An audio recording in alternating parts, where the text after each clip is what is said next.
தென்காசி மாவட்டத்தில் 10ஆம் வகுப்பு பொதுத் தேர்வில் வடகரை ஜாய் மெட்ரிக் மேல்நிலைப்பள்ளி மாணவிகள் தென்காசி மாவட்ட அளவில் 3ஆம் இடமும், தென்காசி கல்வி மாவட்ட அளவில் 2ஆம் இடமும் பெற்று சாதனை படைத்துள்ளனர். மாணவி பிரியங்கா 10ஆம் வகுப்பு பொதுத் தேர்வில் 495 மதிப்பெண்கள் பெற்று பள்ளியில் முதலிடமும், தென்காசி மாவட்ட அளவில் 3ஆம் இடமும், தென்காசி கல்வி மாவட்ட அளவில் 2ஆம் இடமும் பெற்று சாதனை படைத்துள்ளனர். மேலும் மாணவி பிரதிபா 494 மதிப்பெண்கள் பெற்று பள்ளியில் 2வது இடமும், மாணவி இக்ஷியா 482 மதிப்பெண்கள் பெற்று 3ஆம் இடமும் பிடித்துள்ளனர். பள்ளியில் 19 மாணவ மாணவிகள் 450 மதிப்பெண்களுக்கு மேலும், 28 மாணவ மாணவிகள் 400 மதிப்பெண்களுக்கு மேலும் மதிப்பெண்களை பெற்றுள்ளனர். பாடவாரியாக 5 மாணவ மாணவிகள் 100க்கு 100 மதிப்பெண்கள் பெற்றுள்ளனர்.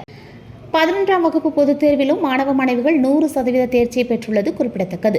சாதனை படைத்த மாணவிகளை பள்ளி நிர்வாகி சாலமன், ஜெயா சாலமன், இயக்குநர் அகஸ்டின் ஜோசப், முதல்வர் ஜோதி, துணை முதல்வர் பிருந்தா மற்றும் பள்ளியின் ஆசிரியர்கள், பெற்றோர்கள், ஆசிரியர் சங்க தலைவர் மீரான் மைதீன் மற்றும் பெற்றோர்கள் அனைவரும் பாராட்டி கௌரவித்தனர். முதல் 3 இடங்களை பிடித்த மாணவ மாணவிகளை பள்ளி நிர்வாகி சாலமோன், ஜெயா சாலமோன் பள்ளியில் வைத்து மாணவி பிரியங்காவுக்கு இனிப்பு வழங்கி வாழ்த்து தெரிவித்து நினைவு பரிசை வழங்கினர்.